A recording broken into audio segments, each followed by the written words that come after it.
Yo, windows down, it's Friday. Rudy Campos Jr., Derrick Gervin, the sports answer. Let's ride. It's the Friday drive home, San Antonio flow.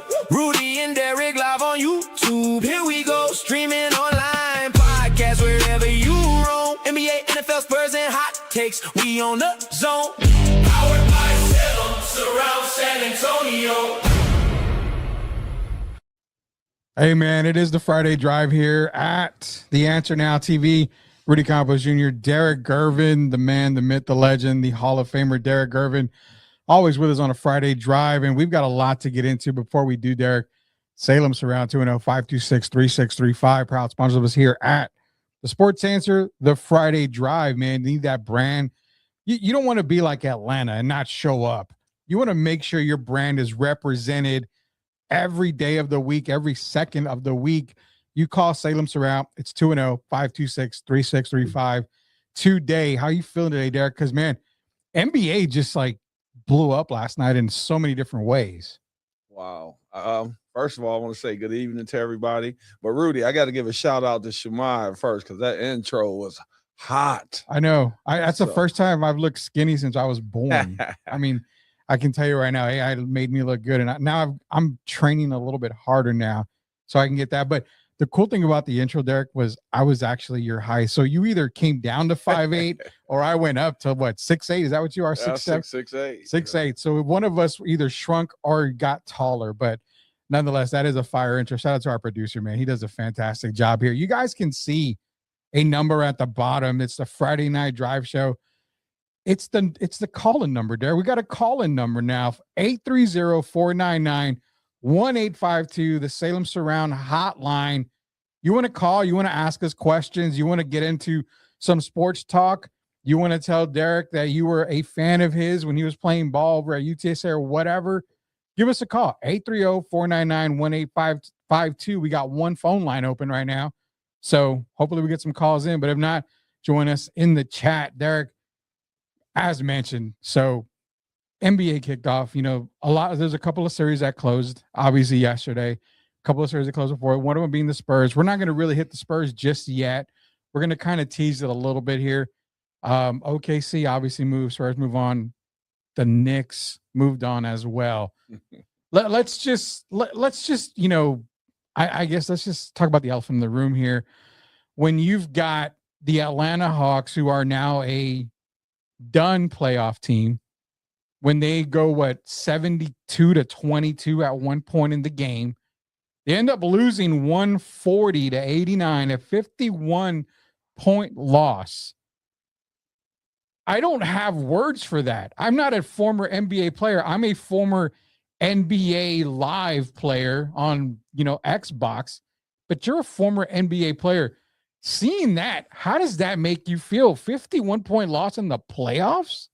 Well, the feelings were up and down. And the reason I say that is because, as you know, I have a friend that plays for the Atlanta Hawks. Keaton Wallace. Keaton Wallace. And I had talked to Keaton last week. And, he felt really good about where they were headed. He told me they were going to the finals, to the NBA finals. Not the Eastern Conference finals, the NBA finals. Yeah. And of course, me being a friend, I'm all for that. So I was happy to even hear him talk like that. But then the game actually comes last night, and I got to tell you, Rudy, I was amazed. I was doing something, and then so when I get home, I go and pull up the score right away. Yeah. And I'm trying to call, get ready to text you, and we ready to talk about this series because you and I both picked Atlanta. We did. I go look at the score, and I said, man, this has to be a typo. It was 48-15. Yeah. And when I saw that, I swear, I'm not exaggerating. I did a double take. So I had to pull it up again. I said, no, this is not real. I pull it up. I see the 48-15, and my heart was broken, man, because I could, as the game went on, you could see Dyson Daniels, I believe, in the second quarter. Yeah. He got ejected, I believe. But when he got ejected at the time, the score was 72-22. Yeah. And I felt really bad. He cried on there like a baby. But I was thinking, personally about Keaton. Yeah. And I felt really bad. I wanted to text him last night, but the beating they took, man. I mean, I haven't seen it before. In all these years I've watched NBA, my brother, ABA, we go back to the ABA, NBA. Mm-hmm. And if you remember, you and I talked about when I was in the CBA, the Continental Basketball Association. Yeah. We played against George. My only time playing against my brother in the pros, and they beat us 172 to 122. 50 points. And I reminded you of that. Mm-hmm. But to see that happen in the NBA playoffs in a 3-2 series, a do or die, win or go home, it was embarrassing, man. And I felt bad for Quinn Snyder. I just felt bad for the organization. Yeah. And, you know, they had a good year overall, but to end it like that, it was pretty sad to see. Where's the disconnect for Atlanta? And before we do, we got Chris Lejas in here, says, what's up, Spurs in 5. We're going to get into our Spurs predictions here later on in the Spurs Cheesemas segment. We got to tease it because last week you brought up a subject that we're going to let Derrick tackle when it comes to the Cheesemas part. But shout out to Chris. Appreciate you sponsor. He's a great supporter of us here at the Sports Answer. But where's the disconnect for Atlanta? Because you were up in the series at one point, and the games up until game 4 were relatively close. I mean, competitive. But how does an NBA team disconnect so bad? Where, I mean, could you say a bad shooting night? Okay, but it was just, there's no way a Knicks team can be that hot and Atlanta be that cold. Something just doesn't add up. So where was that disconnect that you saw? That tells me that there's somewhere, you know, sometimes we talk about behind the scenes. Yeah. There had to be something going on over the course of the season. I don't know if it's the players and, you know, not having a problem with Quinn Snyder, Yeah, a communication problem or something. I haven't been around. You know, I got a brother, man, that's played this game. Used to play against the Lakers, Magic Johnson, Kareem Jabbar in the playoffs, and I used to look forward to that. Yeah. I can go back all the years. I can never remember a team that the wheels just totally fell off. And there has to be an explanation, and it has to be something that we didn't know. There's no way a team can come out that unprepared in a do or die pivotal game. We're talking about legacies. When you're talking NBA, this is not high school. And to come out, man, I mean, they laid an egg. I mean, I know Easter was last month, but my goodness, you down 72 to 22. How could you explain that as a coach, a general manager, an owner? We're talking NBA basketball. One team has 72 and the other has 22. Man, I'm just thinking about the players today. They're trying to figure out. They have to be in the fog today because I can't figure it out, and I'm not an Atlanta Hawk. So just imagine the pain they're dealing with today. Yeah, I can't imagine that. I know when I played basketball, there was a couple of games that we took a beating, but I mean, not a 51-point beating. You're right. There was something that had to go on behind the scenes. It may have been all season, may have just come to a head last night. I've never seen a team come out like that and just, I mean, it's not even laying an egg, Derrick. It's like you made a question when we brought up the graphic for the milk carton. Speaking of the milk carton, JC, the team man, says, howdy, gents. Milk carton is cold. Not as cold as the pick of the Knicks eating wings at the table with the Hawks on the pole at Magic City.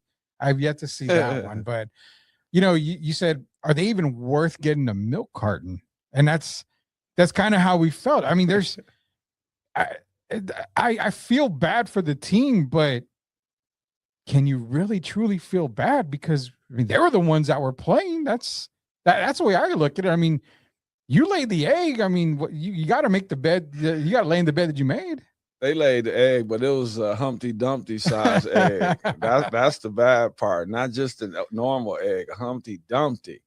And I mean, really, man, when you think about it, it's funny to some people, but if you in that organization or you're a fan of the Hawks, yeah, it was really sad to see. And I'm serious. The Atlanta Falcons, John Robinson, and they could have outscored them. I'm just saying, the football team could have outscored them. At one point, I really, on the serious note, let me give the some credit to the bench, the Atlanta guys that had to come in and play at the end. Yeah. Because at one point the score was 101 to 40. So they did, in all seriousness, they did shave off 10 points. So everyone on the team didn't totally cave in, didn't totally quit. Yeah. And I have to commend those guys because those circumstances, Keaton was out there on the floor as well. They were still playing hard. And so they did shave off 10 points from the lead. So I do have to at least give them credit, man. I feel bad overall, but those guys continue to grind, and I have to give them respect for that.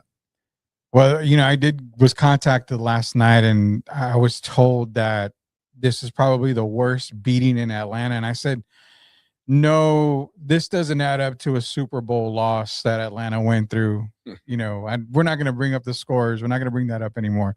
I get reminded of that every single football season from everybody. So I think on the positive note, for Hawks fans out there that do listen to us, here's the thing. It was a bad loss, but ideally this team is on the rise. I mean, you've got Kuminga and McCollum, who you got to make decisions on the offseason. More than likely, they're going to keep Kuminga. They're not going to let him go. They will try to keep CJ McCollum. He's going to get a lot of offers everywhere else, but you still got a young core. You've got 2 picks in the top 20 at least, or at least in the first round of the draft. One of them could be potentially a top 4 pick because it's from New Orleans. So it's not all bad news in Atlanta. And if you look at it, this team is built to be a contender in the East. It's not a contender for the NBA Finals yet, but they're a contender for the East. So there is some positive spin that you can put, at least on this Hawks loss that happened last night. They can look at the positive. Either season's over, that's positive. The positive moving forward is they have a good possibility that Darren Peterson, or my Detroit guy, Mr. Acuff, Darius Acuff, is coming to Atlanta. They got rid of Trae Young for a reason. Yeah. So someone's coming in to replace him. So I guess if you really look at it that way, all is not lost. They got an opportunity, like you said, 2 draft picks in the first round. Yeah. And they got a lot of good young guys out here, as we saw this past year. Yeah. There were some really good rookies, and I think it's going to continue this year. But as of today, though, if you're in Atlanta, oh my goodness, man! I mean, nothing tastes as good as it did the day before. It's just a sour taste in the city's mouth. Even those lemon wings, lemon pepper. Lou Williams used to talk about the lemon pepper wings. Sweet Lou. Even they don't taste as good right now. So I'm sorry what happened in Atlanta, but hey, the NBA goes on. The NBA does go on, just like the show does go on here at the Sports Answer and the Friday Drive. We got more NBA playoff talk here, Derrick.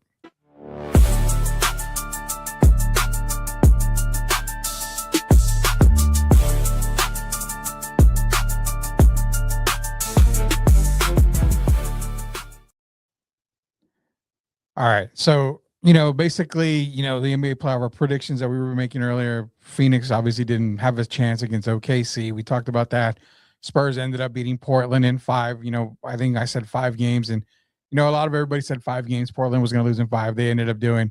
And it's like, I don't know if I should have put the graphic up here from the other day where I have the Shannon Sharp graphic where he's like this. And I have Scoot Henderson, scoot over, boot, scoot, and boogie. Doesn't matter. Spurs in 5. Those are the 2 teams that advance. Obviously, the Knicks advancing now. You've got other games. Last night, a heartbreaker. The Denver Nuggets went into Minnesota to play a depleted Timberwolves squad. Before we get into that, I want to get into another series. Today, we're seeing Detroit and Orlando. You called me one day earlier this week, and we're like, there's one team, it's Detroit, that can probably pull off this 3-1 deficit. And a lot of people around the country pretty much agree with you. And I think, because of Franz's injury, it can potentially be Detroit.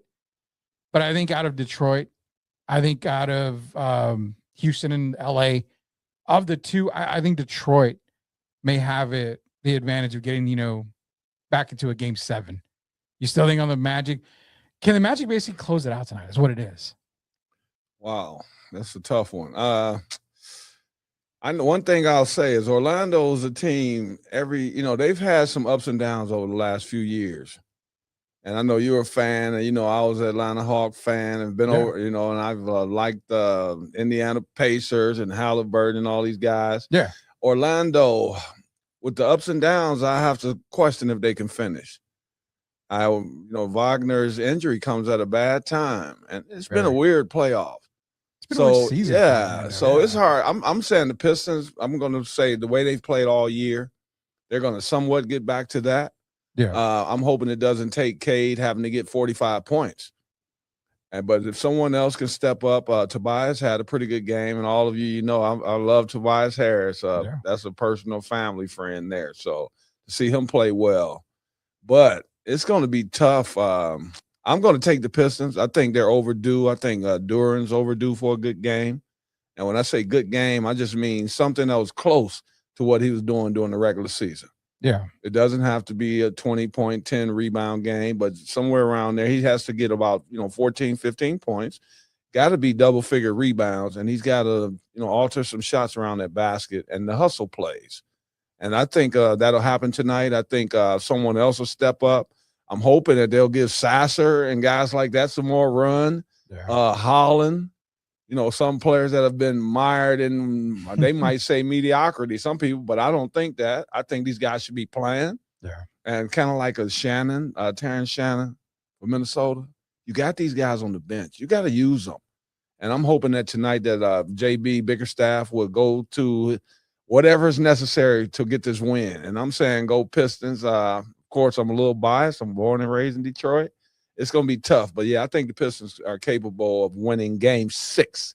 And right now, we're just going to talk Game 6. I'm going to go one game at a time. Yeah, and, it's funny because you were talking to me about it, and you mentioned the name Kawhi Leonard.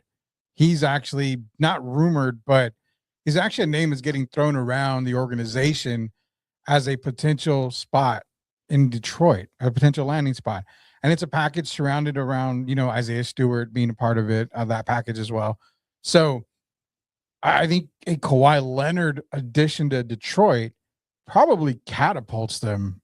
I mean, you can't catapult them any higher than what they were, but at least as far as less struggles in the playoff appearances, if you add a Kawhi Leonard, you mentioned it, they need a scorer. They need another scorer there.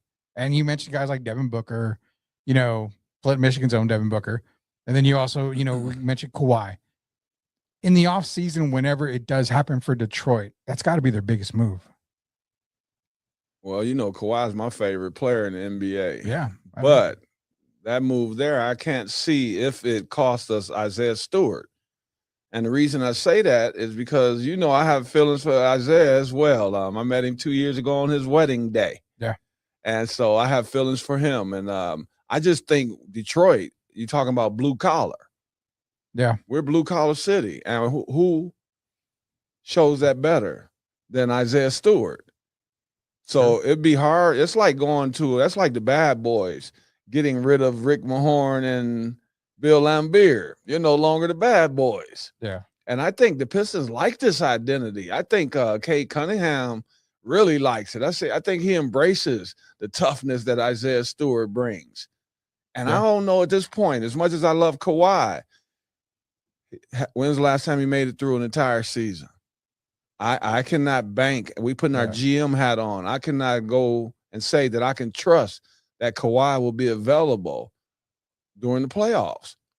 And for that reason, that's another reason I have to keep Isaiah Stewart. So I would love to get Kawhi, but not at the expense of losing Isaiah Stewart. Now, Kawhi is a guy that's going to be on the move in the offseason. There's no doubt about that. He's not going to be in Clipperland. The Clippers are going to pretty much just kind of wash their hands of everything, kind of rebuild and restart everything. So where Kawhi lands, I know Detroit was at the top of the list. Maybe it doesn't cost him Isaiah Stewart. Would you mind if it cost him Jalen Duren? No, because then because they got both of those guys are really fours. They're not, neither one of them is a center. Unless you can get a third team in there. Yeah. Where you can maybe you send, picks and, a couple of role players to a team that doesn't necessarily need that superstar player. I'm just throwing it out there like a Miami, because Miami may end up in a John Morant type deal. So you can send a Tyler Hero to LA and then Kawhi to Detroit. And then, Miami will get a couple of guys back and then maybe some draft picks, stuff like that. So I think he's on the move. Does he go to Detroit? That's one of the stopping points, I think, for Kawhi. Now, tell me this. You mentioned Duren. Yeah. Because his next contract would be pretty big, wouldn't it?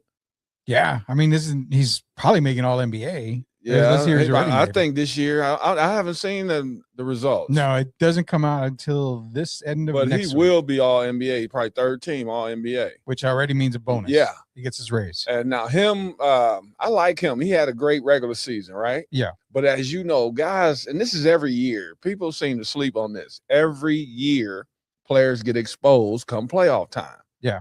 Teams, a lot of times during the regular season, you're so tired sometimes. I've told you this story many times. Sometimes you don't even know what day it is. You don't know what city you're in, right? Yeah. So you might not be able to bring it all mentally. You might not bring everything that you have.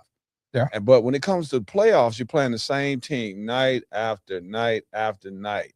And that's a grind. Yeah.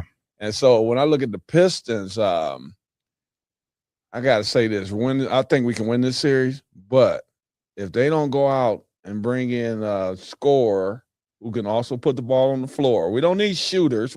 I'm talking a scorer. We need a guy that is a go-get-it, a basket getter. Yeah. And we need one of those guys. And I think we also need a point guard. I watched Dennis Schrader the other day. I was brokenhearted because he was doing it again in Cleveland. Yeah. And in the fourth quarter, he took over the game. And all I could think about is with him playing with Cade will be fresher for one. Yeah. Right? Mm-hmm. Because you could take the ball out of his hands. It doesn't eat up all his energy. Yeah. And Schrader has been a guy that's proven to deliver in the fourth quarter. If you talk about guys that's come off the bench most of their career, can you think of a guy that's really delivered as much as he has, other than maybe we talking type guys like Manu Ginobili's and those kind of guys? Nobody offhand. I'm just saying he's had that kind of impact. Yeah. So Detroit, shout out Dennis Schrader. Go get him like KD was pursued by the Warriors. There you go, man. I mean, there's going to be a lot of moves, and I think Detroit makes some really good moves in the offseason. Another playoff scenario we got to get into, Cleveland and Toronto. Toronto is going to be without Brandon Ingram. He's going to be out due to injury. So, I mean, we both took Cleveland. I'm taking Cleveland still. There's no change in there. Brandon Ingram. I mean, I just report the news, Derek. I don't have anything to say on that. He had 2 points more than his girlfriend, Glorilla. Well, yeah. Well, I mean, it's still 2 points. It's 2 points. Didn't make much of a difference. Cleveland, as they say, did win Game 5. So closing out tonight. I mean, pretty much. I gotta say yes. I say tonight Cleveland wins. I gotta get credit though, because when the Knicks got rid of Quickly and Barrett, right? Yeah, I didn't know how that would work. Those guys have actually flourished since they've been playing in Toronto. They played well. And Scotty Barnes, he steps up. It's going to be a good one, but I think tonight, Donovan Mitchell has a big game.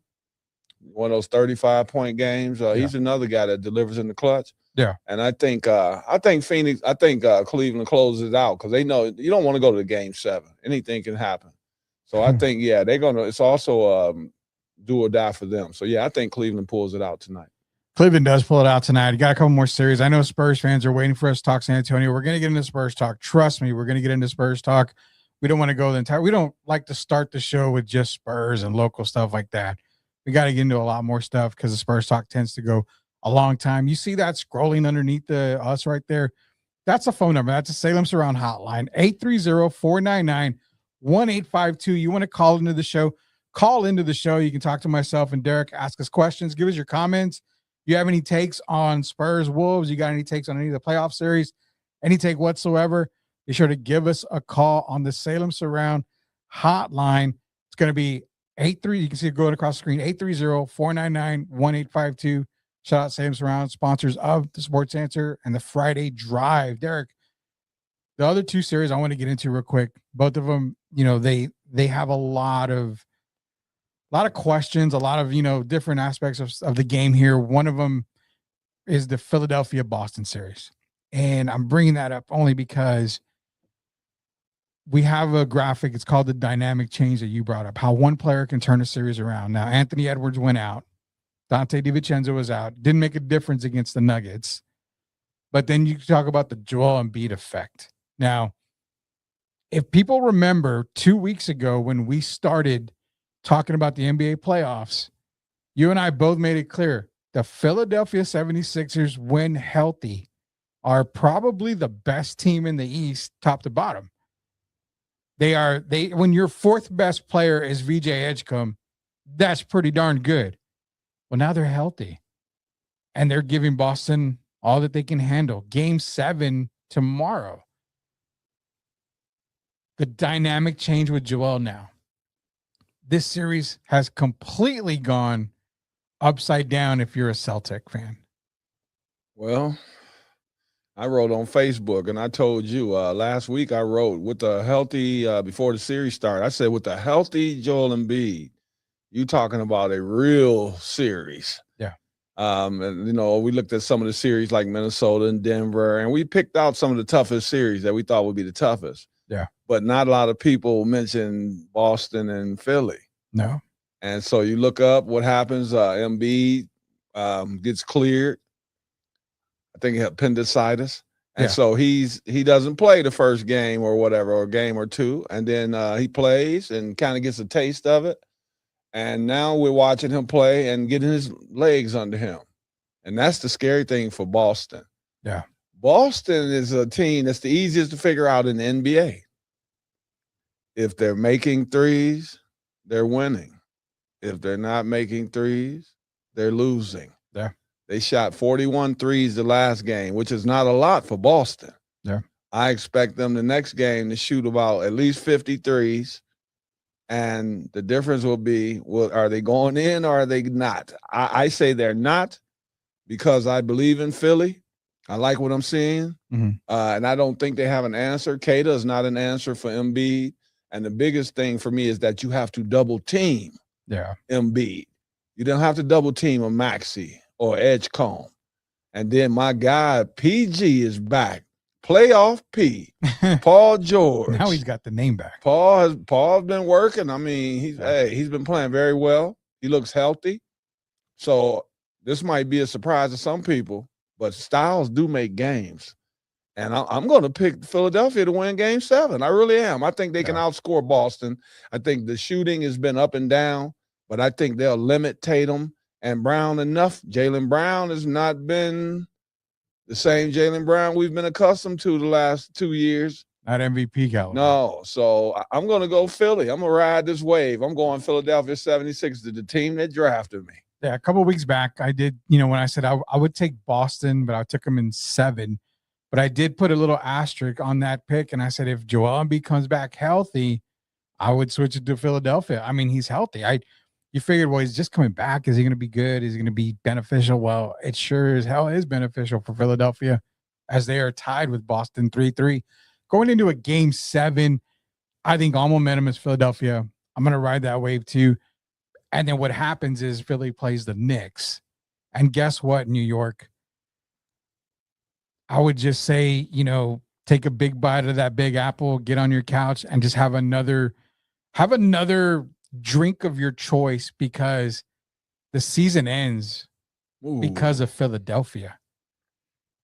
The Knicks would rather play Boston than they would a healthy Philadelphia squad. I'm going to tell you why I disagree. For one, Boston, okay? Okay. They're a team that they're going to play to the end. Yeah. That's just Joe Mazzulla's personality, and it's those guys. That's their personality. Yeah. Philly, we've seen Embiid's attitude, up and down, fluctuates up and down. Yeah. We've seen Paul George have mental breakdowns, talk about mental weakness, mental health. We've seen all of that, right? Yeah. So there are still questions. One thing about the New York Knicks is what? You're going to get effort. Whether it's Thibodeau or Mike Brown, you're going to get effort. You are. So I would rather play against a team that might have some breakdowns mentally like the Atlanta Hawks. If one team is going to have that, I would think it would be Philadelphia over Boston. Boston's already proven who they are. And with Philly, they still want some people to trust the process.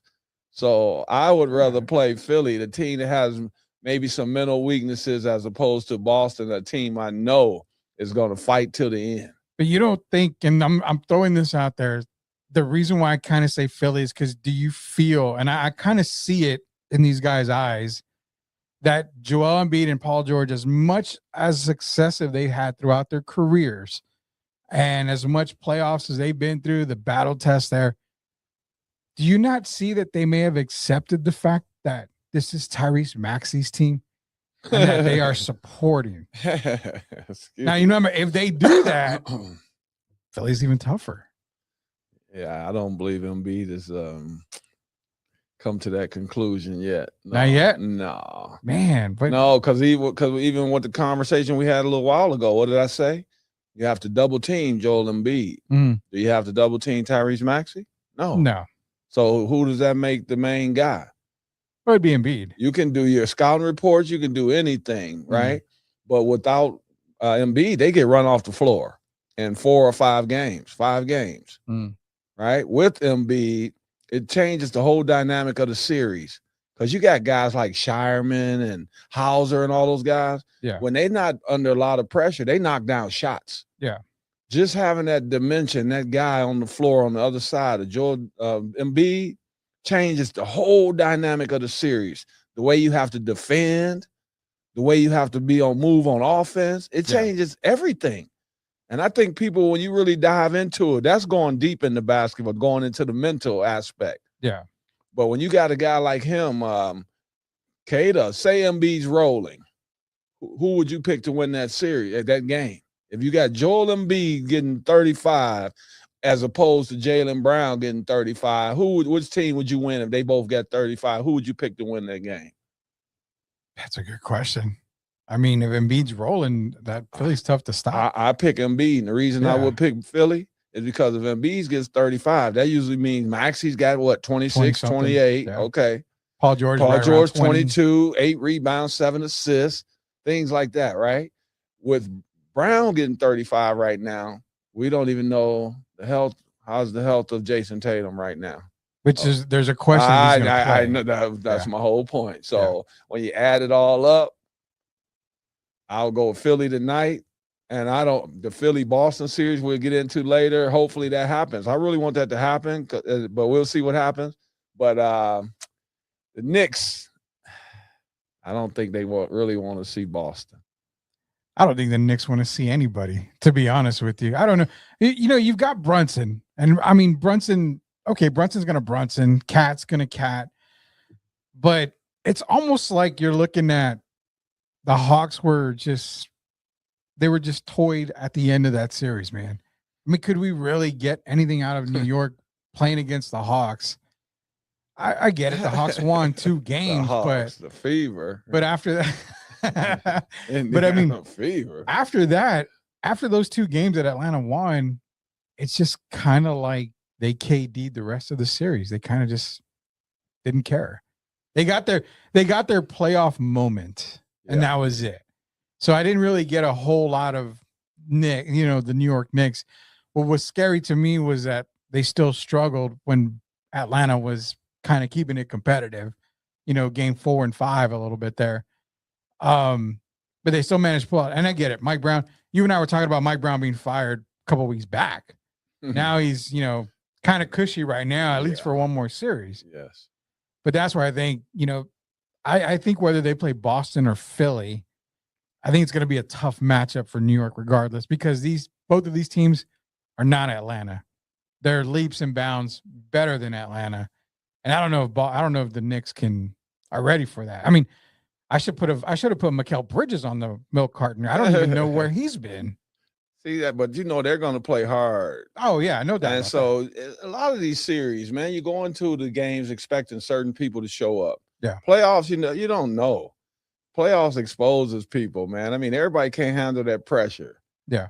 Being thrown into the fire. And I'm talking about some of the stars. Every year you see certain stars take a step back. Yeah. The James Hardens.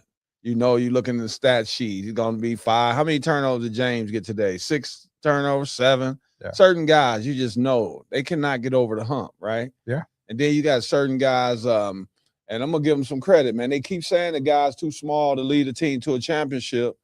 But Jalen Brunson's legacy, to me, is growing.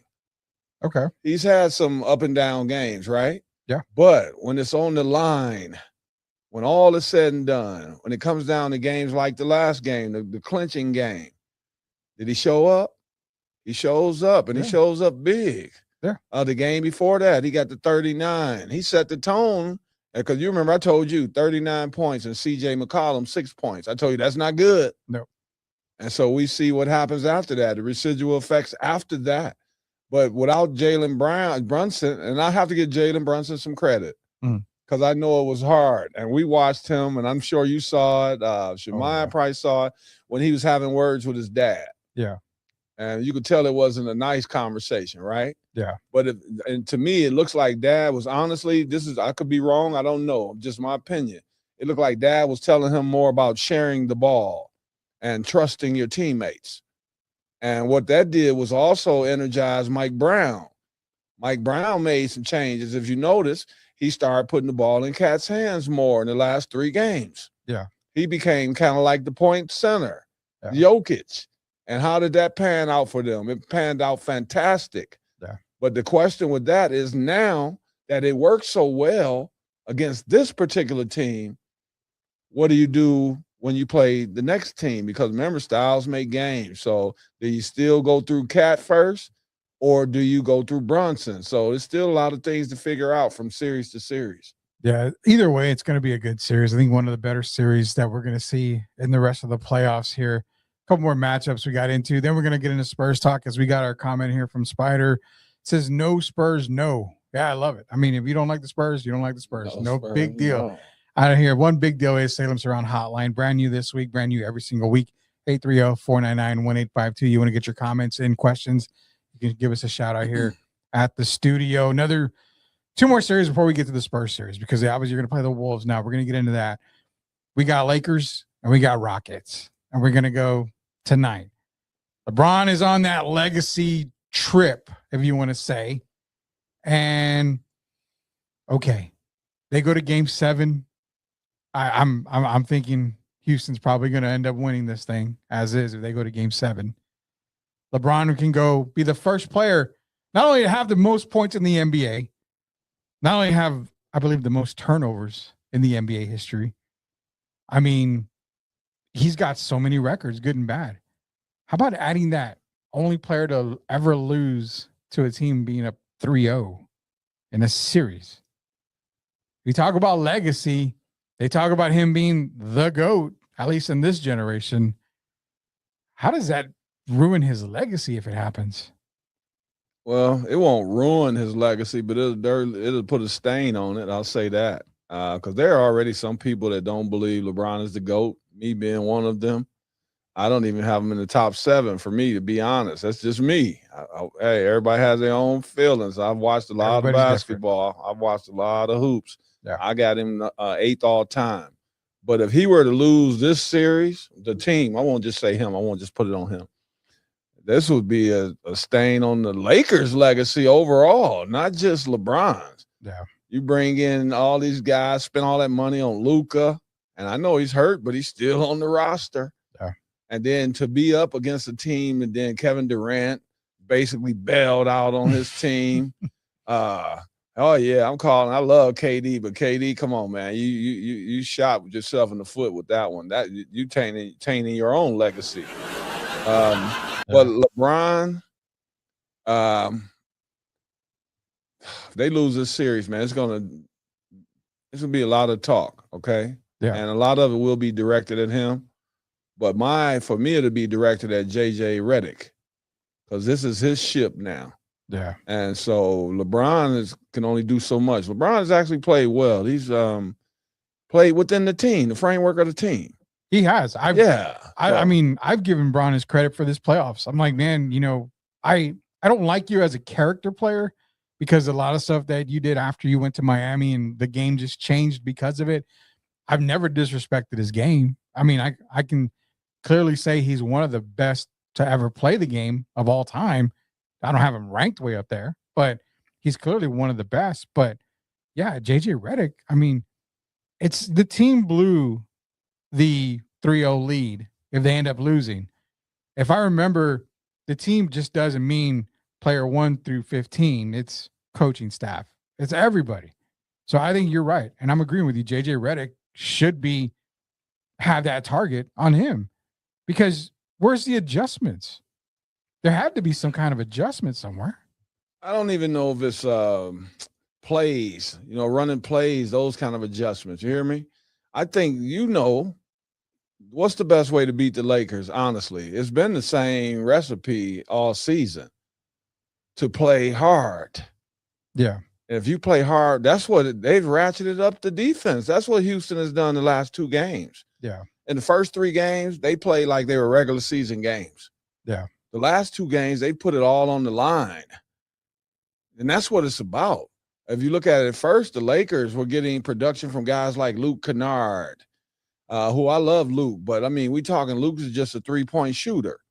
So now you're looking at on the other side, Eason and these guys, Thompson, they're playing aggressive on both ends of the floor. And that's the best chance you have against the Lakers. They're another team we've seen check out mentally, DeAndre Ayton. We've seen them have some issues. Vanderbilt, I can go Marcus Smart. We've seen it over their careers. Yeah. So Houston has I would say a good chance to come back and make it 3-3. I don't want to give them the series, but I say they can make it 3-3. And then the key is if Şengün can get have even any kind of resemblance of the guy he's been during the regular season, if he can get a game instead of 14, if he can give you a 24 and 10 and 8, that's a game that for sure will get them to game 7. So we'll see what happens with Alperen Şengün. But I'm going to still give Houston a chance to win this series. Sam Salinas is in here. Appreciate everybody joining us here. We've been looking at your comments, posting them. Sam Salinas says, I sure as hell don't believe LeBron's anywhere near being the GOAT. And he agrees, with you and I don't have him nowhere near being the GOAT. But one of the sports questions that we've got here, and we're going to get the sports answer to it, is KD seems checked out. We've talked about that many times already. So if you're Ime Udoka, do you even play him anymore this playoff since he's checked out? Man, when the camera's not on KD, he might be over there on one of his burner accounts, man. No, we don't have time for that stuff right now. This is about basketball. Yeah. And you look at him, it's funny because the other day when they won the game, who got ejected? Ayton got ejected. And did you see KD up there waving? Yeah. Now, this is the guy who's bailed out on his team, should be out there playing, right? Yeah. So we go from the patella tendon gets bumped, and then from there we all start hearing all of a sudden about this mysterious ankle injury. Bruised ankle. Bruised ankle. Yeah. So that's even worse. Yeah. Bruised ankle. We talking about playoffs, and he's over there waving. It kind of reminds me of Ja Morant when he's doing some of his sideline antics. He hadn't played all season, and he's over there waving like he's part of the team. You separate yourself from the team. And I'm serious. You heard Jabari Smith talk. Yeah. Those guys right now, they've moved on from KD. Do you even think they want KD to play right now and change the dynamics that they have going on? And that's why it was brought up. Because if you're E-Man, you got – honestly, Ime Udoka is one of the few coaches in the league that doesn't care if you're the best player in the league or the worst player in the league. If you don't make sense for his team, the bench is right there. It's true. That's good. That's perfect. Perfect. KD needs to sit. Go ahead and, you still sit over there and get ready for your Twitter, confrontations or whatever. But we got a ball game to win. So I say sit him. I agree with that. And again, KD fans out there, I'm sure you play him. He does not give you the best chance to win. They've won this series without him. That tells me he doesn't give you the best chance to win a game. The best chance to win a game to continue to play the way that they've been playing. Rudy, can I say this quickly? You say whatever you want. And I want the fans to think. I always like to bring up stuff that people don't think about a lot. Yeah, go for it. Have you really thought about the 3 reputations of Russell Westbrook, Kevin Durant, and James Harden? If you really break down their careers, are you really surprised that none of those 3 have won a champion? Well, I'm gonna dismiss Golden State right now. Take away the Golden State, okay, with Steph and those guys. Are you surprised that those guys haven't been tearing up the titles, putting up the banners? No. I'm the only reason why KD's got a title is because he joined a 73-win team. Has there ever been a team that had 3 stars like that, and they all had some flaw where they just couldn't get it done and cash in and have the careers that they really should have had. All three of them should have. We should be talking about them like we talk about Shea and OKC right now. Yeah. Yeah, Russell Westbrook, James Harden, Kevin Durant, all on the same team. And then they go and then they move around. Look at how many teams has Harden been on now. Okay. Look how many teams Russ has been on now. Yeah. And KD is running up the rail. Here the rear. Here he comes. It's something that I never projected, and I don't think anybody else projected for these three guys entering their NBA careers. Wow. So we, ideally, and I want to let the fans know I did make this comment so that way when I get a notification from a burner account, I know it's from KD. Yeah. But I did say to you on the phone, I said his career after this Houston debacle where he's sitting out, and I get it. If you're injured, you're injured. But when you're knocking down shot after shot before a game, your ankle looks fine, your knee looks fine, you got no issues, but yeah, you're still out. His career went from, wow, KD, tremendous scorer, he can make a difference. Now he's telling Carmelo Anthony, is what I've said. I mean, now if you sign him, you're just signing him to get you that 18, 20 points. He's a scorer. I don't need you to do anything more but just shoot the ball and score. Maybe sell some tickets. Is that kind of where we're relegating Kevin Durant now? Where the selling tickets part come in? I just threw it in there. I don't think many people really paying that much to see really interested in KD as like they used to be. This is big for his legacy as well, right? Yeah. Now we talking about legacy. So you mentioned LeBron's legacy. If they lose 4 in a row, right? Yeah. Okay. What about KD's legacy if Houston were to go on to win this series without him? KD's legacy would be more tarnished than LeBron's. Yeah. Easily. And that's scary because, people have been talking about where does KD rank all time as he gets closer. He's 37 now? Yeah. As he gets closer to the end, a lot of people are starting to see where do they rank him now. Yeah. And to have a team playing like this, despite you sit out and they go to new heights, that tarnishes a legacy forever. I mean, he's from Washington. Why not go play for the Wizards? Do the Wizards even want him? That's the sell ticket part. They will sell tickets if KD's there. Yeah. Okay, so I knew I sold tickets I said the sell tickets for some reason. They sell them for what? The first half of the season? Because after they go, 10-31, people going to stop showing up. Well, then they give them away. You can go see KD for free. Oh, well, that's different. You said selling tickets. Yeah, you gotta up the season tickets from 50 to 55, Derrick. I mean, you gotta sell at least 5 more seasons. He's a great player, okay? They've compared him, they used to compare him and my brother, which really is just because of their size, both being thin. Yeah. They're totally different players. And I'm a KD fan, man, but this really bothered me, him sitting out. I posted it when he sat out about him bumping his patellar tendon. Yeah. Because I understood. But once I saw him shooting around, and then he played a game. Once you play a game, you all in. Yeah. You don't come and play a game and then now all of a sudden you're going to go sit out. That's kind of my friend did that. Didn't Kawhi do something similar to that? Yeah. And then sitting up in the booth and all that while his team is playing.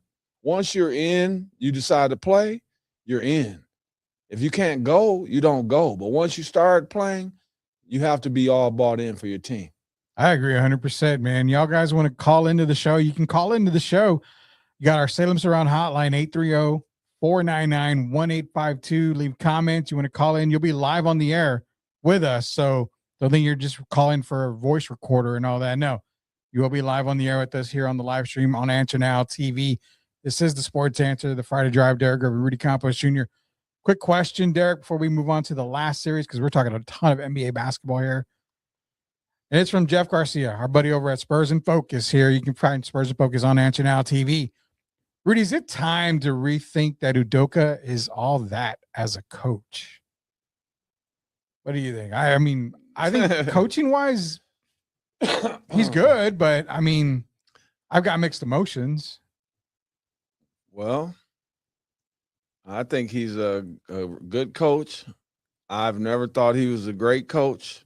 He's a better assistant. There are certain guys out there that they call great coaches that I think are good coaches. Yeah. One of them used to coach in Detroit. He was in Toronto first. Casey. Casey. Right. There's a guy in Philly right now coaching, Nick Nurse, who I think is a good coach. Right. Yeah. There's some guys that are good coaches, and there are some that are great coaches. I'm gonna. You say whatever you want. Let you. What do you think?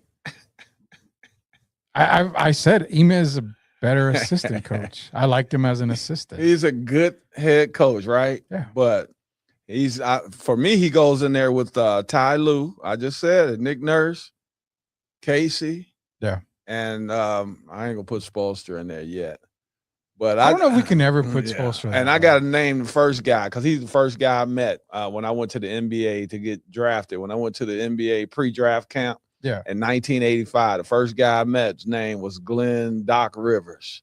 Glenn. So I have to put Glenn in there as well. But I think a good coach. Emmy's a good coach, and he kind of has an attitude too. I don't know how you describe him. Certain guys you can't figure out, like Dan him. Hurley. Yeah, like Mazzulla, Joe Mazzulla. Emy. He's just certain guys you can't figure out, man. You could give Mazzulla more credit because he's actually won. Yeah, he's won. So I mean, I'll let Mazzulla get away, but Ime, I don't know. I mean, he's a good coach, man. He's not a great coach. But you know how they talked about when he left the Celtics. Yeah, I think Mazzulla's a better coach than he is. Oh yeah, I think Mazzulla runs circles around him. I really do. Oh yeah, Mazzulla's going. He's climbing that coaching ladder big time, big time. Now I'm not saying he's up in the echelons of Spoelstra or anybody like that, but he's climbing. I have him in there right now. I have him in the top 5 coaches right now. I really do. He makes adjustments. I like him. Well, currently, yeah, in the league, right now, currently, yes. Actually, Udoka will never be in my top 300 coaches. So I guess there's your answer. I don't think we have time to have me ask you if you can name 300 coaches better than Ime. We might have to get you back on that one there. One more series, Derrick, then we got to get into our Spurs series. Of course, it comes down to Minnesota, Denver. I took Denver, obviously. I took Denver for the win over Minnesota. And I have to go because I got called out on X by a guy out there. Can't remember the name on it. So I've got to come out and say this. They asked, well, now that the Nuggets are out, is it go Spurs go? And I said, I will make my announcement on the show. And my announcement is definitely go Spurs go. Definitely is that. I said, if Denver gets eliminated at any point, I would take San Antonio for the title. San Antonio is way better than OKC, in my opinion. They showed it in the regular season. They'll show it again in this season, the postseason. So I truly think that the San Antonio Spurs are better. So it's, for me, go Spurs go. But you do have Denver. You do have Minnesota. The question everybody's asking, is it time to break up the trio in Denver? Whether it is moving Gordon, moving Murray. You're not going to move Jokic, but they're worried about Jokic not signing his extension at the end of the season. Right now, Denver's in limbo. I'm just going to say it. They're in limbo. They have a horrible coach. Not horrible, but they have a bad coach. Mike Malone was way better. Should have never got rid of him. Proved it already. Jokic, I don't know if his heart is in the game anymore. Murray, it worked for a while. Gordon is more injury prone. I have no idea what to think of Denver right now. Well, that's where we differ because I have an idea. That ship has sailed. It is time to break up the team. They've had ample opportunity to see if it works. Yeah. And all they got out of it was one ring. So it's time. I don't see things getting any better. The other teams are continuing to get better. Okay. You look at the OKCs, the Spurs. We just look at the Western Conference in itself. Teams are getting better. And I don't see Denver getting any better. Like you said, Jokic is getting up there now. I hope people realize he's been in the MVP voting now, the last 5-6 years? So those are years that you're aging. Yeah. And so he's getting, a lot of wear and tear now. And they put a big load on him. Playing a point center, you're doing a lot. Only thing, just think if he played defense, he'd really be trying already get ready to retire next year. Jesus. So the fact that he doesn't defend is going to prolong his career. But if you look at it, Aaron Gordon, to me, who was the catalyst on that team, to me, it was always Jokic and Gordon, even more so than Jokic and Murray. Yeah. If we talking about overall play. I think it's just it was sad to see, but I was once they got rid of Mike Malone, you know that anything could happen. You don't know how the cards are going to fall after that. But I say, looking at the way they played this year, and after the Jaden McDaniels comments, and that's the response you got from the guys, I say yes, it's time to break up the team. And let me say the last thing: I don't want to hear the excuses about Watson was hurt. It's not like Watson was going to be the difference maker, and Aaron Gordon was hurt. But guess what? There are a lot of players in there that are hurt, injured, whatever it may be during the course of the playoffs. It's suck it up time, and the best team wins and advances, and that's what happened. We got a caller on the line, our first caller, Derrick, and it's going to be Jeff Garcia, Spurs in Focus's own Jeff Garcia. Jeff, welcome to the Friday Drive, man. What do you got? No, well, I'm driving right now and enjoying the show as I listen to you guys. You and Derrick are doing a bang-up job. Keep it up, man. Appreciate it. Thank you, Jeff. So I have a question for you guys. So, San Antonio's looking great right now, probably for a deep run. They got a hobbled Minnesota team coming in on Monday. Do you think the expectation for the Spurs to at least make it to the finals increases? Because it seems like the path is clear. They have a banged-up Minnesota team. They're gonna, if they play Thunder, the team they've proven they can beat over and over again. Then out of the East, it just feels like the path is paved. Anything now short of a finals appearance could be a busted playoff run. What do you guys think? I'll say as far as that, and a great question, because talking to Spurs, they are going to go against a DiVincenzo-less Timberwolves squad. They're going to have to go against a Anthony Edwards less squad, because he will be back at some point. Let's not forget it. They get past Minnesota. Oklahoma City's without Jalen Williams for a while because he's got his injury. So they're going to be depleted. And then, of course, the East, you see what happens in the East. For me personally, and I'll let Derrick get into a little more, the path is clear for Jeff. It really is clear for San Antonio, but there's one word that I've said the entire season, and I'll say the whole playoffs, is health. It's healthy. They got to stay healthy. We saw the Victor scare with the concussion. So we know things can happen from time to time. But if a healthy Spurs team stays healthy, for me, the path is clear. What do you got, Derrick? Wow. First, Jeff, I'm going to say good evening, my man. You be careful out there. Good evening. Good evening. Yes, sir. Yeah, by the way, it is bad out here. Yeah. Hey, I don't know about it. Go ahead, Jeff. I'm sorry. Real quick. No. Just real fast. A little PSA to everybody. It's going to start hailing any minute now. Oh, God. Yeah. I was at the gym right now. I know, shocker. And they just interrupted the radio. They know the little emergency alert beeping. Yeah. It just came on. It just said, flash flood warning, expected hail in about the next couple hours.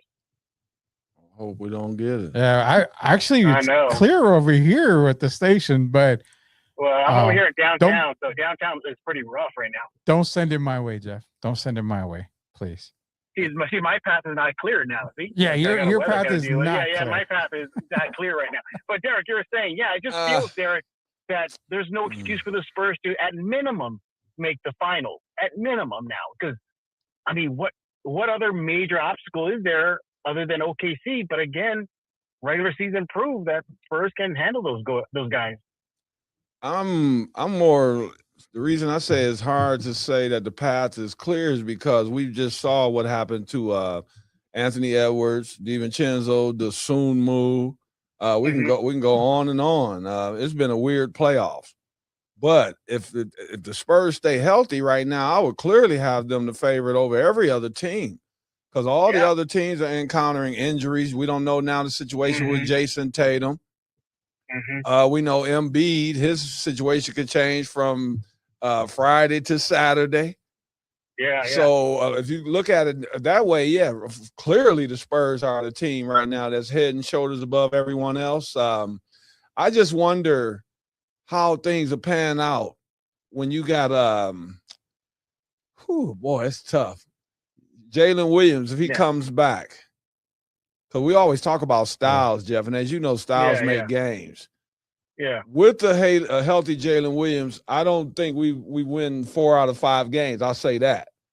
But with the healthy Jalen Williams, I think we can win 4 out of 7 games. Yeah.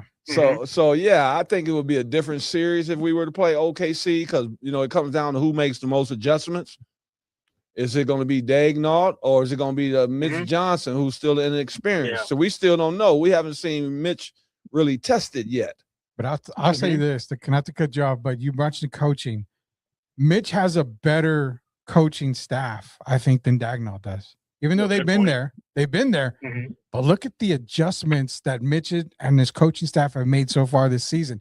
Sean Sweeney is bringing that defensive prowess that was able to help the Spurs beat the Thunder in 4 out of those 5 games. Yeah. They played a whole different ball game. Then you got Corliss Williamson, you got Rashard Lewis. Rashard Lewis has been the most underrated addition to that staff. I feel Rashard Lewis has lit a fire under a lot of these guys along with Corliss Williamson. I think coaching, for me, Derrick, I think because Daignault has the championship, people are going to give him the check mark. But if you're calling coaching staff, I think I give that check mark to the Spurs. Okay, now if you were to grade them by coaching staff, which coaching staff has the most championships? Jesus, you made me go through all the stuff. Oh, no. Has Corliss Williams won the championship? No. Has Rashard Lewis? No. Was it Miami? No, I don't Wasn't remember it him part of winning. Did Sweeney win one with Dallas? Sweeney won one with Dallas. Well, he was assistant. Okay, Assistant. Yeah, but it was so it will be interesting. And you still have to factor in, though, that Mitch is a rookie because sometimes coaches don't always go. Yeah. They go by feel as opposed to what others might say. So it will be interesting, but I'm wearing, hey, Jeff, you see what I'm wearing today, my man? Spurs What you jacket. got on? I got Spurs on the jacket. Spurs, my man. I got the star. Hey, so I'm gonna say right now the Spurs are clearly the team to beat, and I don't think that changes. I think we go dust Minnesota off with or without Anthony Edwards, DeSumo, and DiVincenzo. I don't think it would matter. Are you calling gentleman sweep or a sweep? No, I'm not gonna call it a sweep. I think Minnesota. They have a lot of heart. So Chris Finch, the guys will play hard, but a gentleman sweep, yes, because I can see them winning one game and then we close it out. But I would say right now, go Spurs, go. I feel right now, looking at the last 2 months of the season, that we are the team that's destined. I would say to take the trophy. I can see the people riding down 281. And I can see him. I can see him riding downtown. So yes, to answer your question, yes, I'm gonna say the Spurs would be the favorites. Real quick before I hang up here, I don't know if Rudy brought this topic up to you, Derrick, but I get your thoughts. This 25-26 Spurs team, is this the most dominant regular season team in franchise history? Wow. I said it was a 67-win team. Well, it's hard because I'm a Duncan and a David fan. But if you look at 60 plus wins. But here's the difference. I get this. Tim Duncan. I don't think Tim Duncan's team ever went undefeated in a month. Well, that and not only, but I give this team the edge because we did beat the champions 4 out of 5. Yeah. And so for me, that would separate this team here. And then the other teams, we had some great teams, but I got to be honest, we didn't have a combination of De'Aaron Fox, Devin Vassell, Dylan Harper, and who was the one I'm leaving out? Fox, Harper, Vassell, and Stephon Castle, who might be the MVP overall other than Victor. So I would take this team. I think this team we're building something great. It's been great, Jeff. We got 5. These guys stay healthy. We can ready to get 5 more. Yeah, Rudy and we talked about this a while back, and I went with I thought the one team that can give this team run is the 99 team. That team was just loaded with vets, and they knew how to beat teams. They took on a young Blazers team, and just smoked them. See, that was more a blue-collar team, that 99 team. Isn't that the game? That's the game Tim almost had the triple-double? No. In the final? No. That was against the Nets. Was Detroit. That was 2000. Was it? Yeah. Okay. Yeah, it was 5. 2000. This is where Avery hit the Sean jump Elliott- shot, and Avery hit the jump. Sean Yeah, Elliott. yeah. Yeah, Sean Elliott's Memorial Day Miracle. That everything. team was more, blue collar. Yeah. That's what Yeah. I'm saying. I think a blue collar team can beat this year's. Oh, yeah. Well, I'm not going to Yeah. argue that, sir. We just saw a blue collar Yeah. team win last night, so you're not going to get an argument from me, Minnesota. Bummer. You're getting an argument out of me because this is the first year in 3 or 4 years that I've gotten the NBA champion wrong before the season. Well, I mean, Hey guys, I'll let you go, buddy. All right. But good show. Keep it up, man. Jeff. Thanks for calling Jeff, in, man. have a great Yeah. evening, my man. Yeah, so you guys want to call in, we'll pull up that call-up number, 830-499-1852. If you want to give us a call, you'll be live on the air with us, with Derrick and myself here on the Friday Drive. And, it makes me sad, Derrick. I feel like an Atlanta Falcon now because I've been perfect for the past 3 years, and then this year I missed it. Well, that's okay, man. You just regroup like the Atlanta Hawks. Hopefully quicker than that, but, I mean, that's all. Hey, that stuff happens, man. Hey, that's good. That gives you something to work towards, right? It does. It does. You know what? We're going to work towards a commercial break real quick. When we get back, it's Spurs Cheeseman. And then I got the question of all questions for you. The new athlete era. We'll get into that talk here. Plus our Spurs Cheeseman. Everything you want Spurs talk here on the Sports Answer, the Friday Drive, brought to you by Salem Surround. We'll throw up that number here when we get back. So you can give us a call. Again, you can give us a call on the Salem Surround hotline here. Commercial time. We'll be back.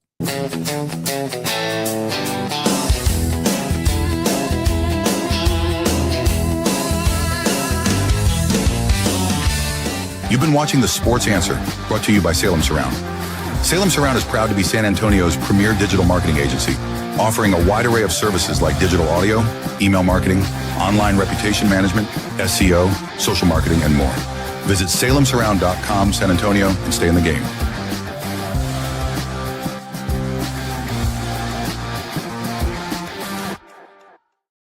Yeah, there's a lot more guys. Yeah, welcome back to the show. Derrick Gervin, Rudy Campos Jr., the Friday Drive edition of the Sports Answer. Again, if you guys want to call in, 830-499-1852. Jeff Garcia did call in a little while ago. Shout out to Jeff on that great question, putting me on the spot and telling me, well, who's the best team? And Derrick giving his best team, Jeff giving his best team. Do the Spurs have a clear path to the finals? Yeah, we believe so. Do they have a clear path to the title? Again, yeah, we believe so. We believe they are the best team in the NBA right now, still playing. That series tips off Monday against the Timberwolves. It's Cheeseman time. So, like, I hear about the Spurs, this y Spurs that, y como que esto y esta, pero I never hear about the real Spurs, Cheeseman. Nina, por favor. As mentioned, the rivalry is renewed. The Garnett-Duncan rivalry from back in the day in the playoffs. It's now renewed with Victor against Ant Edwards, who's probably going to be out for the first couple of games at least. It's Timberwolves, it's Spurs. Now, I know fans. I'm on social media, so I check them all out, and they're all saying this is a win. This is a lock. It's never a lock. Never is a lock, especially when you get into the later rounds of the playoffs. But I prefer to see the Wolves over the Nuggets. That's just me. I think the Spurs would have had a little bit more struggle. Do I think they struggle against the Wolves? Heck yeah, they do, because they struggled against them in the regular season. I mean, you blew one lead in Minnesota. You were up double digits. Minnesota came back and won the game at the end. To me, that was a turning point for San Antonio's season, because after that, they were darn near unbeatable. Then at the end of the season, you play the Wolves in San Antonio. You had a big lead then, and then you almost had Anthony Edwards beat them and say he scored 55, double nickel with the Frost Bank. You almost lost that game. So Minnesota is a tough team, especially after what they did to the Nuggets. First things first, how do you see this series? Break it down for the fans, because for me, I have Spurs winning, but I don't have them winning easily. I have Spurs winning the series in 5, but it's going to be a physical series. Very. Oh, and God, and very. it's not going to – I hope people don't think this is going to be a cakewalk for Victor. No. Because Rudy is elevating his status. I've already believed in Rudy Gobert, 4-time Defensive Player of the Year. I think he earned them. I think he just played spectacularly against the Denver Nuggets and Jokic. And I think they're going to come out battling. A lot of times people have to realize when you lose stars, this is giving other people an opportunity to step up. What they say, next man up. Yeah. And they are pros. So styles make games. It's not even always with the stars. Certain teams match up well against other teams. Yeah. That's not even talking about the stars. We're talking about the style of play. Their style matches well against your style. Yeah. And then you go out and you play the games. So Minnesota is not a pushover. We just saw that. I told you after they lost Edwards and DiVincenzo, I didn't believe they could win again. And I don't feel as bad because I told you that all it took was about 111 points for Denver to win. I told you about that 110 number that Minnesota wasn't going. And how many they end up with last night? Wasn't it about 110? Yeah, right around there. That's how you beat Minnesota. And Denver couldn't do it. So the Spurs are going to have to put up numbers. But once again, it's going to be physical.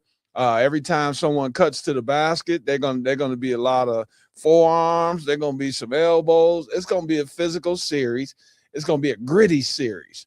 Minnesota knows the only chance that they have is to bully, to make it a dog fight. Yeah. That's the only chance they have. Dog fight. And that's what they're banking on. Yeah. So I'm picking the Spurs in 5, but it's going to be a grueling series. I originally went Spurs in 7 because I think it's that kind of series where I think the Spurs and Wolves will go 7 games. I'm going to actually go Spurs in 6. I'm going to take Spurs in 6. Would not shock me if they go Spurs in 5. I think Spurs in 6. The thing with me is that you brought it up. It's the bully part. In one of these games, we're going to see the Spurs get bullied.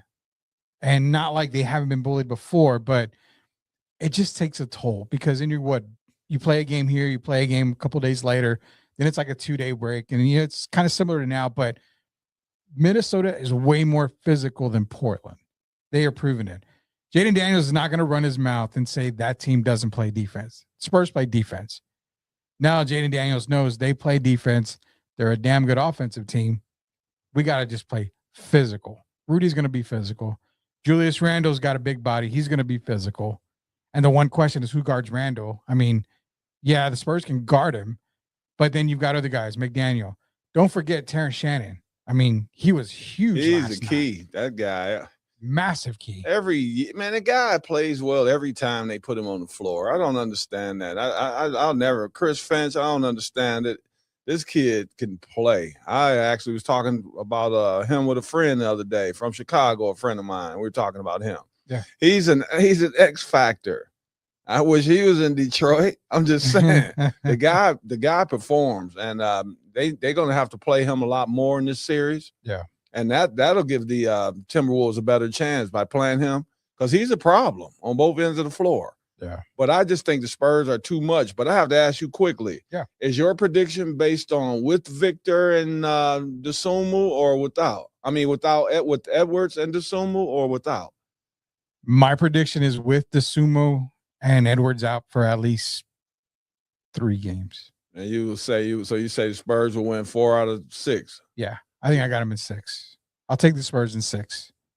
What it comes down to, like I said, I think one game is going to be physical, super, super physical. And then it's just something about the way they played against Portland in 2 of these games, getting down 16, 17 points, and then having to come from behind. I think we see one game where they get down double digits and they realize we just can't get off to that kind of start. And then when that happens, go ahead and log into social media. You'll see all Spurs fans. The world is ending. Trade Castle, trade Fox. Why did we give him $60 million? All the complaints will be coming back up. But I think there's one game where it's physical and it's a close game. Minnesota gets the win. But there's another game where we see a Portland memory. And that shows that, hey, they got off to a slow start. They weren't able to they maybe close it to within 6 or 7, maybe 8, maybe 5, but they still don't get the victory. But the other games, I think it's Spurs basketball. I think it's on both ends of the court. I think Victor probably, is it safe to say, because I feel Victor, as much as he's the key and the leader, he's probably not going to be the guy to win this series. I think this series comes down to that three-headed monster of Castle, Fox, and Harper. Boy, defensively, we know what we don't even have to go there. We know. Yeah, no, defensively, we know Victor's Victor. Yeah. So, but offensively, I think we score more. I think my pick is based off of Anthony Edwards and Dosunmu playing my 4-1. So you have them in the lineup, even from game one. With them playing, I'm saying I would take the Spurs. If they started the series, I would have the Spurs 4-1. Okay. Without them, I have a sweep. Ooh. This is not Denver. Yeah, it's definitely not Denver. We're talking about Julius Randle, who we know his history. We're talking about him leading against the Spurs with all the players we've already mentioned. Yeah. And the best trio in the league in the backcourt. And then you factor in, you got Victor, you got Luke Cornett. Yeah. You got size. Keldon And then I'm just saying against Minnesota, you could also even go to those other guys, Plumlees, if you had to, the Biyambos. We have more than enough to counter anything that Minnesota can bring to us. Yeah. And I think without take away Dosunmu and Edwards, there's no way they can score enough points. They barely scored against Denver. They scored 110 against Denver. And Denver was a shell of themselves. Yeah. So it won't be as easy to score, put up big numbers for Jaden McDaniels, none of those guys. Because now, instead of dealing with Jokic at the rim and no Aaron Gordon, who are they dealing with now? You're dealing with, even if he's not at the rim, sometime guys are going to be reluctant to take that ball in there. And why? Because he moves around pretty good. Yeah. A lot of times you don't even see him coming. Yeah. And that's rare for a big guy his size, a 7'5", 7'6" guy. And that's going to cause problems. There'll be guys out there head pumping, shot faking, thinking he's on the floor, and he might be on the bench at that time. So I'm going with the Spurs to crush the Timberwolves. I'll give them one game if Dosunmu and Anthony Edwards can come and play. There you go, Derrick Gervin, taking them in at least 5. But says he doesn't doubt that there could be a sweep of Minnesota, which if that happens, then we could see a very early Western Conference Finals, because I don't see OKC getting very many trouble from either the Rockets or the Lakers. Think about this, and I love him to death, man. He's had a flawless career, never received a technical foul. Now you got to insert Mike Conley into the games. For one, that slows down the pace for Minnesota offensively. Yeah. Their best chance to win against the Spurs was with a healthy Dosunmu, a healthy Edwards, a healthy DiVincenzo, a healthy Bones Highland. That was their best chance. Take those guys off, they can't score enough. This is not Denver. I'm going to say that again. This is a whole different animal. And I just don't think Minnesota has enough to hold up, to stand up to it. So I'm going to have to go back and do our Shannon Sharp thing. And do you want to put in 4 or 5? Probably 5. Well, it depends on Anthony Edwards. If he comes back and just the momentum, him coming back and the energy, should get 1. If they were at home, that's why I would give them one game. So I should put Timberwolves, Werewolves, Dances with Wolves, doesn't matter, Spurs in 5. Yeah. We're going to go that way. We'll go that way. Shout out to Shannon Sharp. So there's a little bit of our breakdown. We'll obviously break down more of the series here as the week goes on. Spurs and Wolves do tip off on Monday, the 4th. Last part of your achievement. This is on you. You brought it up last week. I talked to a couple of buddies in media about it, and they said, "Are you serious?" I said, "I didn't say it. Derrick said it." So we got to ask him now. Who was better? All achievements removed. Let's forget the MVPs. Let's forget all the achievements. There's no greatest power forward in NBA history. There's no biggest turnaround in NBA history. There's no David gets the accolade because he was in the Navy. Nothing like that. Just straight basketball. Who was better, David Robinson or Tim Duncan? Man, why would you do that to me? What's Friday? Not only today. Why would you do that to me? Period. Oh, man. This is one of the hardest questions I've ever been asked in my entire life. basketball or otherwise. Whew. San Antonio, don't get upset with me. Now, this is just my opinion, right? I'm a big fan of both guys. And if they both see you, they'll tell you I'm a big fan. Yeah. I'm going to get an edge to David Robinson. And the reason I'm going to give Dave the edge is, for one, Dave was a lot more athletic than Tim. Dave, I would say, covered more ground defensively than Tim. Yeah. Better athlete than Tim. And Dave was more of a rim protector, I believe, than Tim. David Robinson gets slighted because of that. I told you that playoffs against Olajuwon. And if you really talk about it, when you talk top five centers, you hear him talk about Russell, Chamberlain, Jabbar, right? Olajuwon and Shaq. Yeah. And I don't understand. I've heard some people even put Moses Malone in there. There's no way you can even mention all of those 5 or 6 without at least mentioning David Robinson. Yeah. Dave did it all. I mean, you're talking about a guy that had a quadruple double, guy that scored 71 points. We know what he did defensively. Revolutionized. Oh, man, I'm telling you, even today, if you look at it, he's an anomaly. The guy was winning sprints. Yeah. And running, when they run sprints in practice, he's out running the guards. And I'm a big fan of Tim Duncan. I think he's the greatest power forward of all time. But I'm also a huge fan of David Robinson. I will give Dave a slight edge. I think he covers a little more ground. I think he's a little more well-rounded than Tim. There you go. And as far as my answer goes, this is where the mic cuts off, and I don't have an answer because I don't really know. Everything you said, I would absolutely agree with. Tim, achievement-wise, goes down as the greatest Spur of all time. I mean, there's no doubt about it. Athlete-wise, Tim, God, we're going to get crucified. You know what? It wouldn't surprise me if you and I end up on some ESPN show where, you know, they start, look at these guys, Rudy. But it's going to be crazy. But this is what, let me say real quick, this is what I say. The Tim Duncan thing, I've never seen a David Robinson player come into the league the way he did. He revolutionized the center position. Tim Duncan was built as the best power forward in the game, but he had the same moves that I had seen previously from another player. Shout out to North Carolina's own Brad Daugherty. They both played in the block. They both had the mid-range. Timmy was way more dominant, and his heels and steps and whatever is way better than Brad.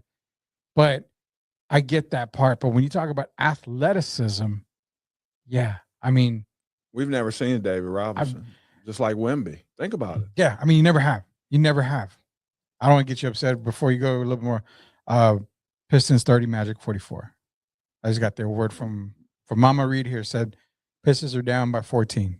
First half, but I wouldn't be surprised if Orlando won the series because I already told you we need another scorer and we need a point guard and we also need a center. So they have some decisions to make over the summer. So yeah, either it's been a good year for Detroit Pistons, win or lose, and of course this game is not over. But it's not over yet. 14 points in the NBA, we've seen that's nothing. So McGrady scored that in what, 10 seconds? Yeah. Like, and Reggie Miller. So yeah, we'll see. McGrady scored 13. Yeah, I mean, 33 Isaiah scored seconds. 12. Isaiah scored a lot. Yeah, and then Reggie Miller in New York. So yeah, but the game's not over yet. But still, shout out to the Magic. They've been playing well, and shout out to Charles Bo Outlaw. Wow. Still working with the Orlando Magic. Shout out to John Jay High School, Charles Bo Outlaw.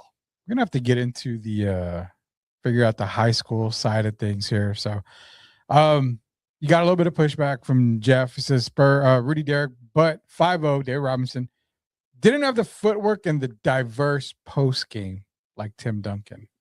And Tim didn't have the footwork and running that floor like David Robinson. And Dave played with elbows above the rim. Yeah. It's a tough debate, man. I've been on the floor with both of them. Tim's rookie year. Yeah. And, you know, Dave was passing the mantle to the Tim, rightfully so. Yeah. But I just think overall he could do more things than Tim. I just really believe that. I think he was just as good, if not better, passer. He'd get out on the break. See, Tim wasn't the guy that's going to beat you down the floor. I don't even know if Tim was faster than Jokic. Hey. So it's not to slight either one of them. I just think David had a little more to his his toolbox than Tim. Now, full disclosure, I don't think we're saying David is all-time great Spur, or are we? The greatest? The greatest. I'll put off, you already know me, man. I got George Gervin, Tim Duncan, and David Robinson in any order, and it doesn't have to be which one is A, B, and C. All three of those guys, for me, are the San Antonio Spurs. There you go. I would take that. I would take that all day. What do you guys think? That's y'all sports question out there. Who was better? Take away the achievements, take away every accolade, take away all that. Athleticism-wise, do you have David or do you have Tim, number one? Last thing before we go out of here, because we're coming up to our hour and a half mark here. I brought this up before the show. You see three guys on the screen there. It's the new athlete era. So you have Ohtani in baseball, you have Wemby in NBA, and you have Mendoza. What do these guys have in common? Ohtani and Wemby are already pros. They're not the party life guys. They're the teamwork, the team guys. Wemby is at an all-star game. Every game he goes to, he's reading a book. That's what he likes to do. He relaxes. Ohtani is respectful to every player out there, shows respect. Same thing with Wemby. We're not saying they don't have an edge. They have an edge to them. They have emotion. Every player does. Every athlete does. But what we're getting at is, are we getting away from the hardened lifestyle? I mean, you saw the Diego Pavia stuff. That ruined a lot of his draft chances, period, on top of, some of the stuff he couldn't do on the field. Mendoza comes into the NFL, same style of guy, family-oriented, a guy who's calm, doesn't get rattled, a guy that's going to come in and basically put team first, put character first, everything like that. Are we seeing the transition to the good athlete again? I say yes, and I'll call those guys keepers, the ones you just described, Yeah. the attitudes and all that. I call those guys keepers. Those are guys you want in the organization. I can even name a guy, Steph Curry. Yeah. When you mentioned, because they're rare. Those kind of guys come along not very often. And so it's been a change. For me, that's a great thing, a positive change. You hear me? Because I'm tired of looking at the pants hanging down on the behinds. I'm being honest. I agree. I like the professional look. Even when we played, we wore suits. I wore a suit to every game. Yeah. And it wasn't mandatory that we wear suits, but I just thought I looked at it as a business. And I like that when they look at it more as a business, when these guys are coming in, Jokic coming in all suited up. Yeah. I prefer that instead of some of these outfits I'm seeing with the Shea Gilgis. I don't know what he might come in with anything. I don't know. Like, man, sometimes I think I'm watching the Jetsons when Shea walks in. So it's good what's going on right now, man, because we're getting back to about, talking about character. Yeah. And you having these athletes that are coming in with the right attitudes. Mendoza, I think he's going to be successful. Yeah. Guys like that or ladies like that, they're already showing they have a level of maturity. Mm-hmm. So a lot of times they're more mature beyond their years. And so I like that. And I think that's sends a good message to the NBA. Yeah. I'm just speaking for me personally. I prefer the guys that's walking around dressed like they're prepared, coming for business, than the guys who out there, showing the guns and doing all that shooting and all that nonsense they doing today. Yeah. I prefer the guys that are the clean cut image over and I'm going to say it because I'm saying it, what people can get upset over the ghetto image. Okay. Yeah. And when I say ghetto, don't get offended because ghetto doesn't have a color on to a race. Yeah. Ghetto is behavior. So I don't like the ghetto behavior. I like when the guys come in like they're coming to go to work and the ladies come in like they're going to dress for business. And I brought this up because you and I both have something in common, as well as we both coach the youth. Now, we always knew when I was playing basketball, I was in the Jordan era, the David Robinson era. I was in that era. So I knew the business look. I mean, you walked in with suits, you walked in, you were on the bench, you wore a suit. If you weren't playing, you were dressed up. So I understood that coming in.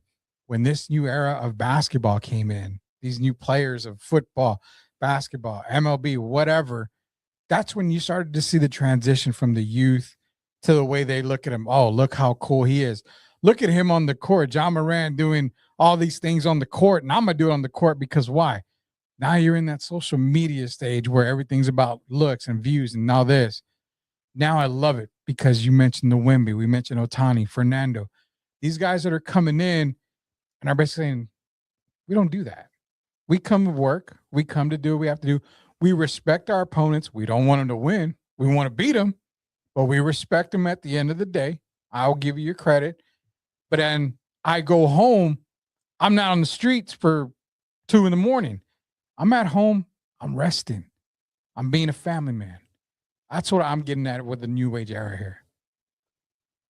I can't argue that, but I want you to think. We talk about student athletes and scholar athletes, right? Yeah. And so now you get to the pros, and you want people that exemplify scholar athletes, and even though they're pros now. When you listen to Victor talk at his young age, it's amazing. Yeah. The guy is well beyond his years. And that's what it's about to me. I like intelligent players. You know, I'm the type of guy, granddad named me walkie-talkie when I was like 3 years old. I'm the kind of guy that wants to, question you and ask questions. And then, but some people you look at, they don't seem to be approachable, right? Yeah. And then you look at other people, man. I look at my brother, how he used to dress. The Spurs used to have a best dress award every year. Yeah. And George used to win that. And so to me, that meant a lot, man. Being from Detroit, he even heard him talk about the alligator shoes and the big hats he used to wear and the leather coats and all of that. It used to be about how you look, man. People, when you walked out the door, your parents always wanted you to go out and represent the family the right way. Yeah. And that's going out there, looking your best. Yeah. Times have changed a little bit now. The hair it's a little different. But they always wanted you to look groomed, to look your best. And I hope that the NBA gets back to that, because I believe as you get back to that, it also changes the overall behavior of the league. And right now, the league has been taking some hits with some of the behavior that's been going on. So you a lot of times changing the mindset, changing the way they dress and all that, changes the mindset. And I'm hoping that they can get back to some sense of normalcy, man, with this behavior. But for me, yeah, I like when they dress nice, man. It makes you know that they're coming to perform. They're coming to do a job. Yeah, we got a couple comments before we go. Mama reads in. There's truth 100%. One reason why I can't stand grown men fighting for one thing. She's bringing out about that. It's called sportsmanship. That's what we're getting back. These guys seem to be bringing back sportsmanship. And real quick, before we go, Jeff is asking you, says, Derrick, do you think the NBA coaches should go back to the suit and tie look? Jeff, I do. And I was thinking about that when Rudy was talking, how you got all 9 coaches all dressed the same. Yeah. And I can understand the players with the uniforms. We all look the same. But, yeah, all the coaches over there with all of them got on their blue uniform, they Nike and all. I prefer to see the individualism. Everybody come in with their outfits on. And, I mean, dressing up, man, what do the people do when they come to the games? If you go to the Lakers, see the Lakers play, you see they show the stars, right? Yeah. And a lot of the people, what do? They get all prepped up for the game. You go put on your nicest outfits and stuff that you've earned. Yeah. And I like to see that, man. I mean, everybody's different, but for me, I prefer the business look. I know you can obviously get in touch with some Spurs admins. If they get to the finals, can we get Mitch to dress in one of those Larry Brown plaid suits that he used to own from way back in the day? You think we can maybe get Mitch to do something like that? If they go to the finals, yeah, I'm gonna meet Mitch. I haven't met Mitch yet. But if they go to the finals, I can tell George, you get on your job, because, yeah, I got to at least go down there and tell the guy I appreciate him. And I can't leave out the general manager either. Brian Wright. Mr. Wright has done. Yeah. He's gotten so much crap. People act like he doesn't exist. I will say this. I was one of them for a while. The guy, man, look. But I based it off of his draft. I based it off of his draft history. Just like R.C. Buford existed and all these people, so does Brian Wright. And the guy has done a spectacular job. I honestly thought he should have been executive of the year. That's just me speaking. He might this year. So I think he should be. If that so I'm proud, and I'm just proud of the Spurs, man. Me being a Detroiter, but I'm a San Antonian. I've been down here for over 40 years, and I like where the NBA is headed, and I definitely like where the San Antonio Spurs are headed. Before we go, Jeff saying, Derrick, should Rudy Rudy go to the show in a suit and tie. There's not enough fabric to get a suit and tie made for me. There's not enough fabric in the world, man. Other than that, man, yeah, the new athlete, I appreciate. I love it. I hope it continues that trend. Maybe we get back to some normalcy. We'll find out here. But one thing is for sure, Salem Surround sponsors us here at the Sports Answer, especially on the Friday drive. You can catch us every single Friday from 5:30 to roughly 7, a little after at that on Answer Now TV. Be sure to subscribe on YouTube. Go call Salem Surround. You want to be that brand that is dressed nicely, is at the top of the mountain. Salem Surround 210-526-3635. Contact them today. It's going to be an exciting weekend of basketball, man. We got Game 7. Obviously, tomorrow we can see how many games go to Game 7 after tonight. How many think you go to Game 7 after tonight? Wow. After tonight, how many go to Game 7? I'll say maybe one more series. Somebody surprises. But, Rudy, I have to say this before we get off the air. I'm looking outside, man, and you talk about a nice view. It's peaceful. Yeah, so for us to get to do what we're doing, man, I'm so honored, and I wanted to thank the fans, and I definitely want to thank Shemaya Reed.